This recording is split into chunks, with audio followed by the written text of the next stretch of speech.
Bon, salut Nico. Salut. Donc j'ai rencontré Nico sur le GR10, une petite étape entre quoi et quoi? Entre le pic de Sailfort et Oh, ouais, voilà, et le pic d'El Nou. ouais, Ouais, voilà. col d'Elnou. Donc on a partagé un petit moment de randonnée ensemble et puis en discutant, on s'est rendu compte que on partageait un petit peu les mêmes centres d'intérêt. Moi, je suis à la recherche donc d'alternatives un peu au système capitaliste et tout ça. Et donc Nicolas, lui, il a travaillé pour la Primaire populaire. Donc il va nous expliquer un petit peu ce que c'est. Ça a eu lieu depuis 2017, je crois, hein, 2017 et puis 2022, Ouais. peut-être même avant. Il y a eu différentes étapes, Il ouais. y a eu différentes étapes. Donc vas-y, explique-nous un peu ce que Yes. c'est que la Primaire populaire, s'il te Bah, plaît. du coup, moi je m'appelle Nicolas, j'ai 25 ans et ça fait 3 ans que je milite pour la justice sociale et climatique, en gros. Et ça a fait pendant 1 an et demi, 2 ans, j'ai travaillé à me dire en fait, il y a un énorme moment qui arrive avec l'élection présidentielle 2022 pour reprendre du pouvoir d'agir en tant que citoyen. Euh, et donc, on a monté une initiative qui s'appelait la Primaire populaire. Il y a eu un prémisse en 2017 Mhm. avec une primaire citoyenne qui s'appelait la primaire.org, voilà, qui avait permis à 35 000 personnes de choisir une candidature citoyenne qui s'appelait Charlotte Marsandine, voilà, qui avait fait la course à la présidentielle, qui avait malheureusement pas trouvé toutes les signatures. Mhm. Tac. Et du coup, on s'est inspiré de plein d'initiatives comme ça pour construire la primaire populaire, donc qui était un processus citoyen de vote au jugement majoritaire pour essayer de faire en sorte de gagner l'élection présidentielle. Ça, c'est l'objectif. Et du coup, comment en construisant un scrutin où tous les citoyens et citoyennes peuvent participer pour faire une candidature de rassemblement dès le premier tour de l'élection présidentielle et espérer gagner cette élection. D'accord. Et du coup, ouais, ce scrutin-là, on a vraiment essayé de s'inspirer des différentes primaires qu'il y a pu avoir dans les partis, en dehors des partis, pour essayer de faire les meilleurs compromis pour rassembler le maximum de monde et avoir la candidature la plus représentative possible de l'opinion.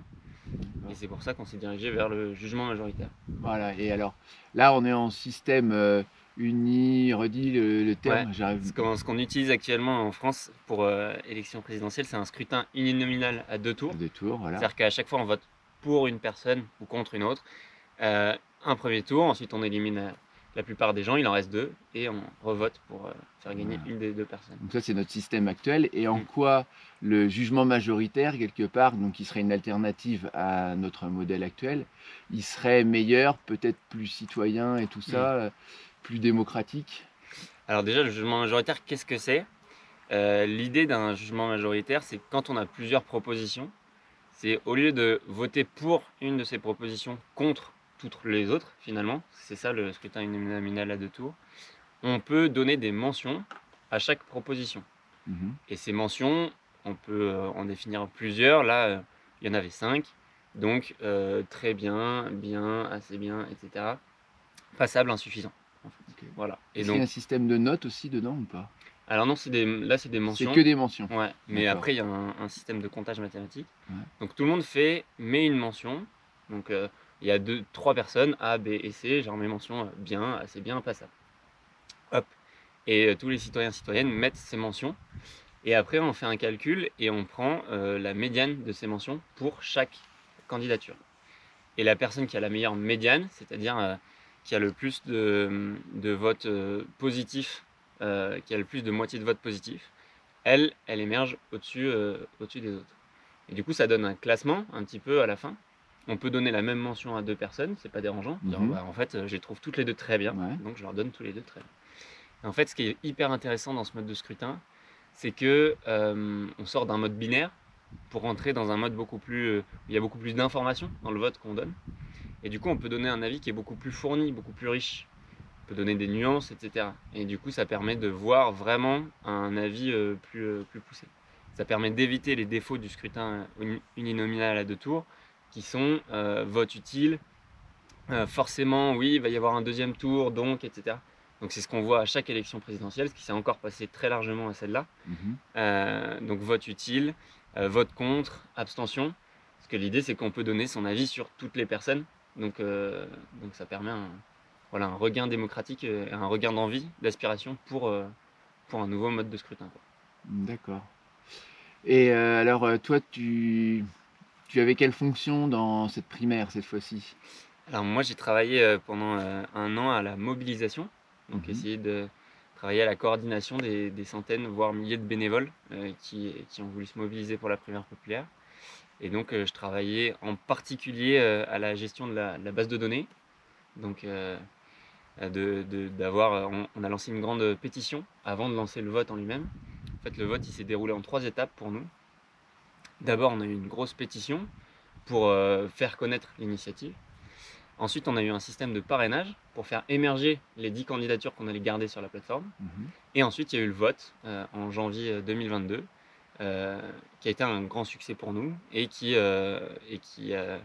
permettait à un maximum de citoyens et citoyennes de s'exprimer. Donc moi, j'étais à la fois responsable de la base de données et puis un peu de la coordination des actions bénévoles. D'accord. Et les gens qui organisent ça, c'est qui? Ce sont des citoyens qui se sont lancés? Ce sont des hommes politiques? Ce sont Hmm. des députés? Qui qui est-ce, Ouais, qui est à l'origine un petit c'est peu qui de derrière tout ça? ouais.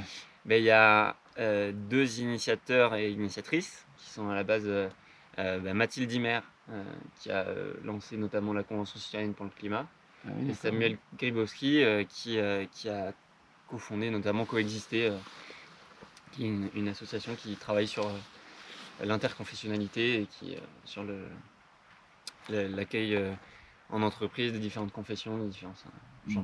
il en parlerait bien mieux que moi. Ouais. Donc ça, c'est les initiateurs, initiatrices, mais en fait, ça s'est lancé avec un gros mouvement à la base à la fois d'entrepreneurs et de militants sociaux et écolos en 2019. En 2020, en fait, il y a eu une grosse étape qui s'appelait la rencontre des justices, où voilà, un peu le travail en groupe de travail s'est lancé pour proposer des scénarios aux partis, etc. Et puis, qui sont les personnes dedans? Ce qui est rigolo, c'est de voir, c'est des citoyens en fait. Ce qui est important pour moi, c'était que c'était une initiative citoyenne Mmh. qui se détache un peu des partis classiques, qui ont des fonctionnements d'appareils, qui militent beaucoup pour leur propre survie, au-delà de leurs idées. Et du coup, là, c'est vraiment des militants climat pour beaucoup, des militants, comme on l'a dit, coexister par exemple, et donc des personnes qui n'ont pas forcément touché à la politique. Moi, c'était vraiment ma première aventure qui touche à la politique. J'ai été militant climat avant ça, des fresques du climat, de la sensibilisation beaucoup, changer les cursus et tout. C'est plutôt des jeunes dans l'équipe resserrée, euh, d'une trentaine de personnes à temps plein à la fin, plutôt militants, ouais, climat et justice sociale, quoi. D'accord. Et quel a été l'accueil des partis quand ils ont vu émerger, cette plateforme, Mm. la primaire.org et puis la primaire, la dernière primaire là? Alors la primaire.org, elle était uniquement citoyenne, donc c'était une candidature qui ne sortait pas d'un parti. Ouais. Nous, ce qu'on s'était dit, c'était la primaire.org, Charlotte Marchandise n'a pas réussi à avoir ses signatures, donc on va essayer de jouer aussi avec les partis parce que Élargir aux ce partis sont quoi. des acteurs Mmh. très importants et c'est eux qui font l'élection présidentielle. Donc on a construit ces scénarios à la base en 2020, on les a proposés, on a négocié avec les partis pour voir quel était aussi le meilleur pour eux, quel était le meilleur au niveau des citoyens et des militants, et on est arrivé sur ce scénario de la primaire populaire. Et du coup, c'est intéressant de voir que ce scénario de la primaire populaire, il a été en partie acté avec eux, et que quand on a commencé à le faire fonctionner, à le lancer, progressivement, on a reçu plus de pression et ça a été plus difficile de dialoguer avec les partis. Mmh. Donc il y a eu des négociations politiques un peu en continu, où on a réussi à garder un lien, mais au bout d'un moment, en fait, nous, on voulait juste construire un processus où les partis fassent venir du monde euh, pour faire élire aussi une candidature et et que nous, on soit vraiment juste un appareil quelque part, D'accord. un outil de vote numérique. Mmh. Ce qui s'est trouvé, c'est on s'est retrouvé un petit peu obligé progressivement à lancer un mouvement, un réel mouvement, pour mettre une certaine pression au parti, pour essayer de forcer Yannick Jadot, Jean-Luc Mélenchon, Anne Hidalgo, Christiane Taubira à rejoindre le processus parce qu'on avait peu d'écoute. Et en fait, cette écoute, elle est venue progressivement du fait qu'on avait 50 000 signataires, 100 000 signataires, et qu'on est monté progressivement quand on est arrivé à presque 500 000 inscrits pour le vote. Là, on avait quand même un peu d'écoute, mais les candidats et candidates ont toujours, pour la plupart, refusé.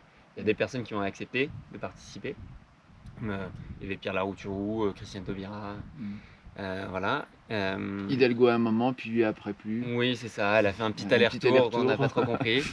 Mais en tout cas, les très gros, on va dire, Ouais. ont jamais accepté formellement de participer. Mhm. Et tu pourrais l'expliquer un petit peu pourquoi vous avez un peu étudié le pourquoi ils voulaient pas venir. Ouais. Bah, pour moi, il y a 3 raisons très fortes à ça, et c'est là que c'est très intéressant. Mais la première raison, alors ce qui vient tout de suite, c'est ouais, l'ego, etc. Pour moi, la première raison, c'est vraiment le financement de la vie politique française. Ouais. Aujourd'hui, ce qu'il faut comprendre, c'est que les partis politiques, ils se financent grâce aux élections législatives. Voilà, donc on gagne de l'argent en tant que parti politique grâce au nombre de députés qu'on a d'élus. Quand on a un député élu, je crois qu'on a une enveloppe de 40 000 € par an de l'État, voilà, pendant 5 ans, et en tant que parti politique. Et on gagne en fonction du nombre de voix qu'on a eu à son élection. Donc il y a tant de, je crois que c'est un peu plus d'1 € par voix que reçoit pour chaque député. Donc c'est comme ça qu'on se finance en tant que parti politique. Mais du coup, comment est-ce qu'on gagne les élections législatives ? En fait, on les gagne en ayant de la visibilité grâce à l'élection présidentielle.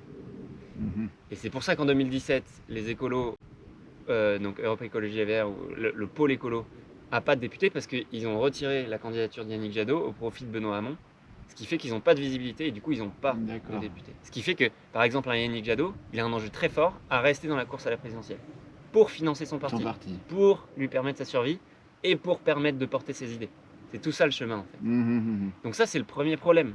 Vu que tout le monde est ultra incité à garder une visibilité pour la présidentielle, il n'y a personne qui est incité à se retirer pour faire un rassemblement pour gagner cette élection présidentielle. Donc ça, c'est vraiment le premier gros frein en fait. Le deuxième, c'était quelque chose qui est autour des idées.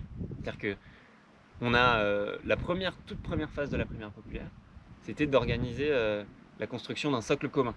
C'est-à-dire de réunir pendant des semaines, pendant 4 heures par semaine, des négociateurs des différents partis politiques pour se mettre d'accord sur quelles sont les idées qu'on a vraiment en commun. Et c'est rigolo parce qu'avec la NUPES, la NUPS, Nouvelle Union Populaire Écologique et Sociale qui a émergé pour les législatives, c'est ce qu'on a retrouvé après. Les 600 mesures qu'ils ont réussi à pondre comme ça, etc. En fait, le socle commun, on l'a fait 2 ans plus tôt. Il y avait 10 mesures très fortes sur lesquelles tout le monde était d'accord. La diminution du temps de travail, que ça prenne une forme ou une autre, c'est-à-dire réduction du temps de départ à la retraite, etc. C'est la même chose en fait. Il y a des idées et des valeurs qui sont communes. Donc on a commencé par construire ça. Donc il y a ce socle commun qui représente la majorité, mais il y a toujours des idées qui sont entre Mélenchon et Anne Hidalgo. Il y a des incompatibilités sur lesquelles il est quand même parfois difficile de passer. Pour moi, il y avait un truc tellement fort de ça va être Macron-Le Pen, et donc ça va être Macron, et donc on va repartir pour 5 ans de néolibéralisme, que ces idées-là, en fait, on doit passer au-delà. En fait, il y a un enjeu qui est tellement fort, le dérèglement climatique, il fallait agir il y a 30 ans. Maintenant, il faut y aller très vite, et du coup, il fallait dépasser ça. Mais c'est quand même le deuxième frein principal au fait qu'il y ait eu ce rassemblement. Et le troisième, là c'est vrai, il y a des problèmes d'ego, il y a des problèmes de personnes. Du coup, effectivement, Anne Hidalgo qui fait un aller-retour, Jean-Luc Mélenchon qui sur des plateaux télé nous bourrine un peu la tête. Voilà quoi. Et du coup, derrière, c'est des problèmes d'incompatibilité de personnes. Et là, c'est encore un autre sujet quoi. Mais je pense qu'on c'est pas le premier problème tel qu'on pourrait le penser. Et quel est l'avenir donc quel est l'avenir de cette alternative à Est-ce qu'il y a un espoir qu'on voit émerger une demande vraiment pour le jugement majoritaire et ça devienne vraiment une demande citoyenne? Ouais, ce qui est fou, c'est que moi, avant de retenir le résultat de la primaire populaire, de ce vote, je retiens qu'il y a eu une mobilisation énorme autour de ce projet en à peine 1 an, et qu'on a eu presque 400 000 votants, presque 500 000 votants. 500 000 de participants à la primaire, quoi. Ouais, des personnes qui ont réussi à participer du coup au plus grand vote numérique au jugement majoritaire qui a été organisé au monde. Sur une élection de niveau présidentiel, niveau national, donc avec les exigences de sécurité maximale. Donc c'est en termes de prouesse à la fois technique et humaine, c'est juste formidable. Et il y a beaucoup de personnes qui ont suivi cette aventure-là. Donc on sait qu'en 2017, il y a eu 35 000 votants à la primaire.org. Là, il y a eu plus de 400 000 votants, il y a eu 400 000 votants, Mmh. en gros. Donc c'est juste beaucoup de personnes qui ont pu participer à ça. Puis on a mis en place des services pour faire en sorte qu'il y ait même des personnes on a eu des personnes aveugles qu'on a accompagnées sur le site internet pour qu'elles puissent voter. On a eu des personnes âgées. Oui, oui. Donc c'est vraiment une aventure qui s'est créée collectivement et qui dégage ça avec des bénévoles surmotivés. On a réussi, pendant une semaine, pendant le vote, il y avait vraiment 700 bénévoles qui se sont mobilisés rien que pour répondre au téléphone, pour expliquer aux personnes comment on pouvait voter. Donc c'était juste incroyable comme aventure. Et ça diffuse très fort, à la fois sur l'aventure citoyenne politique et à la fois sur ce nouveau mode de scrutin euh, qui est porté par une association en France qui s'appelle Mieux Voter, qui nous a accompagnés aussi dans la mise en place de ce vote-là, et donc qui fait toujours parler. Donc on en a parlé beaucoup plus. J'espère qu'effectivement, en 2027, on en parlera encore plus et qu'on changera rapidement peut-être la Constitution là-dessus pour voir comment est-ce qu'on fait un vote qui soit plus représentatif, qui se passe des biais Démocratique. du scrutin uninominal de tour et des manœuvres politiciennes qui vont avec, forcément, quoi. D'accord. Ouais. Et l'équipe, là, tu me disais, ça avait été dur aussi à certains Ouais. moments. Certains ont fait un peu des burn-out ou ils ont un peu clashé, quoi. Est-ce que cette équipe-là, elle est prête à se réinvestir ou il faudra des nouvelles Mm. énergies? Est-ce qu'il n'y a pas un risque de démobilisation parce que c'est du bénévolat? Parce que le risque avec le bénévolat, c'est que ben, c'est bien à un certain Mm. moment, puis après, bon, bah, ouais, non, je peux plus, j'ai plus le temps, j'ai une activité professionnelle. Ouais. Est-ce qu'il y a des chances que ça perdure ou des risques que ça périclite, quoi? Eh ben, déjà, il y a deux choses. C'est que l'équipe, il y avait une équipe permanente où, dès le début du projet, on s'est dit on ne peut pas faire ce projet en tant que bénévole pur. Ouais, Donc il y avait des personnes qui étaient salariés. qui étaient salariées. Ouais. Ouais, Donc on avait une quinzaine d'équivalents temps plein à la fin qui bossaient pour la première pop. C'est quand même un projet qui a coûté genre 1,2 million, 1,3 million. d'accord. Donc c'est un truc sur lequel on ne peut pas vraiment bosser en bénévole, justement. C'est pas suffisant, en Ouais, fait. Euh, Malgré ça, il y a quand même beaucoup de personnes qui bossaient en parallèle euh, sur d'autres projets. Moi, j'avais ma dernière année d'école d'ingé en parallèle, par exemple. Donc ça fait des personnes qui bossent énormément. Dans un projet où on subit beaucoup de pression politique, on subit la pression de tous les jours, dire ouais, mais pourquoi vous faites ça, à la fois construire un processus pour faire gagner la gauche et l'écologie et se prendre des retours négatifs de tous les partis, ouais. quasiment. Donc voilà, donc c'est assez marrant. Donc il y a eu beaucoup de pression et du coup, effectivement, il y a eu beaucoup de difficultés à la fois humaines, personnelles et des relations qui en ont souffert. Du coup, effectivement, le moment où Christiane Taubira retire sa candidature, malgré le fait que ce soit elle qui ait émergé de la primaire populaire, Ouais. elle retire sa candidature. Là, on met un mois un peu à se retourner et à dire il y a une majorité des personnes, par un jugement majoritaire interne, qui disent on a envie de continuer pour cette élection présidentielle, c'est maintenant ou jamais, et du coup, on va faire campagne pour l'avenir en commun de Jean-Luc Mélenchon. Là, forcément, ça crée une grosse division. Il y a un déferlement des critiques à la fois dans la presse, Ouais. des financeurs, des partis politiques parfois de nos alliés souvent, et aussi en interne En interne aussi, entre ouais. les bénévoles et les équipes. Et donc là, l'équipe s'est déjà encore un peu divisée. Et effectivement, le projet a quand même continué, a continué cette action citoyenne pour les législatives aussi, en changeant de nom progressivement. Donc on est passé à Victoire Populaire pour pouvoir faire la campagne pour la présidentielle. Donc il y a peut-être des personnes qui n'ont pas suivi Ah ouais, bah, cette tu vois, transition-là. ouais, Voilà. Pareil, il y avait des soucis avec le nom, on ne voulait pas que ce soit réutilisé, etc. Donc passer aux ok. victoires populaires. Et ensuite à Gagnons l'Assemblée pour les législatives. Donc c'est des petits switch, petits Ouais, tu changements vois, de c'est nom. deux trucs que j'ai pas suivis, Ouais. moi. Voilà, donc il y a toujours une petite équipe qui est restée avec quelques personnes des débuts. D'accord. Mais la majorité sont repartis dans différents projets. Parce qu'en fait, on avait fait nous-mêmes un rassemblement de personnes qui bossaient dans plein d'écosystèmes différents, plein de projets différents, pour porter celui-là qui semblait faire sens, qui était dans le momentum médiatique et politique. Et là, il y en a beaucoup qui repartent dans leurs initiatives, mais tout le monde pense aussi à comment on prépare la suite. Il n'y a pas d'élection pendant 2 ans. Donc après que beaucoup se soient investis sur les législatives, il y a un gros travail stratégique sur comment est-ce qu'on va mettre ça en place pour 2027 aussi, pour les élections européennes peut-être d'abord en 24, et ensuite comment est-ce qu'on reprend le pouvoir réellement à la fin et de l'ultime et dernier mandat, enfin, ouais. de Manu, quoi. Oui, il faut espérer que ce soit son dernier. Bon, bah, très bien. Est-ce que tu as... Moi, j'ai pas d'autres questions. Est-ce que tu vois quelque chose d'important à dire par rapport à cette alternative de jugement majoritaire de primaire populaire? Non? Ben, peut-être moi, ça m'a donné beaucoup d'espoir. On a eu une aventure extraordinaire avec des bénévoles partout en France qui étaient juste surmotivés, de tous les âges, beaucoup d'origines différentes. C'est le premier projet où c'était aussi divers, hein, en termes notamment d'âge parmi les équipes. Mais ouais, ça m'a donné beaucoup d'espoir. Et du coup, on est sur le GR10 en ce moment encore, que moi je fais avec mon ami d'enfance, là, Quentin.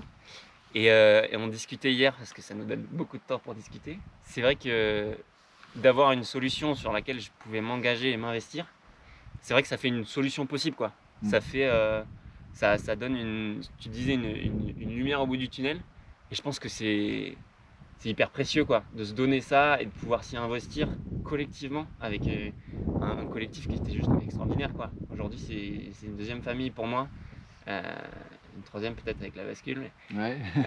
Mais voilà, c'est une famille qui s'est créée et qui a dépassé des obstacles qui sont juste hors normes. Donc ça, moi, c'est une invitation à s'investir dans des projets collectifs comme celui-là. Peut-être pas forcément avec autant d'enjeux, mais il y a des projets collectifs partout, des associations dans tous les sens, sur tous les sujets, sur la réduction des déchets si on a envie, sur l'énergie, sur la sensibilisation au climat. Ce qu'on veut, il y en a partout dans tous les sens. Et juste s'investir collectivement dans ces alternatives qui donnent de l'espoir et qui montrent une petite lumière au bout du tunnel, bah ça fait du bien, quoi. Ouais, Ça fait du comprends. bien. On peut être un peu pessimiste des fois quand on voit la réalité, l'évolution, le peu d'évolution, Ouais. mais ces actions ont fait émerger en toi, enfin, ont propulsé l'optimisme, quoi, et la volonté d'engagement. Là, tu as envie de C'est ouf. partir sur un autre truc, Ouais. en Amérique du Sud et tout ça. Donc là, tu es super boosté pour Ouais, bah, agir, quoi.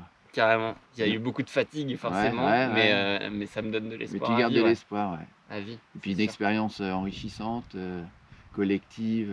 Ouais. Puis bon, de toute manière, soit on n'agit pas, on regarde ce qui se passe, ou soit on se dit, bon, on va quand même essayer d'agir et Et on y va. essayer de donner, et peut-être que ça peut aboutir, on espère, à des choses meilleures. Comme disait Mathilde, au pire ça marche. Voilà, au pire ça marche. Au pire ça marche. Et comme disait Gramsci, que j'aime bien, voilà, c'est pessimiste de la raison, mais optimiste de la volonté. Donc voilà, on garde notre volonté, on agit. On y croit, Voilà. on y croit. Bon, ben, merci beaucoup Nicolas. Merci de cette rencontre, pas du tout programmée, hein, c'est le hasard des Un choses peu sur fortuite. le GR. Ouais, fortuite, complètement. Et puis dans ce beau paysage, alors là, je pense que ça doit être Perpignan là-bas. Et là-bas, c'est l'Espagne, vous voyez pas, là-bas c'est l'Espagne. Et moi je commence à avoir un peu frais là dans ce banc. Ouais, Hein, les parce qu'il finir le est... petit déj quand même là. Ouais, on n'a pas déjeuné, il est 8h moins 10, on s'est levé à 5h45 dans un bon petit gîte là, on avait fait un bon petit feu. Là, moi je commence à avoir mal aux fesses aussi sur les cailloux. Bon, eh ben merci beaucoup, ravi de t'avoir rencontré, et puis merci pour cette première interview. C'est ma première interview, je suis très content. Voilà. Merci à toi. Merci beaucoup. Ciao, ciao. Et je mets au cul.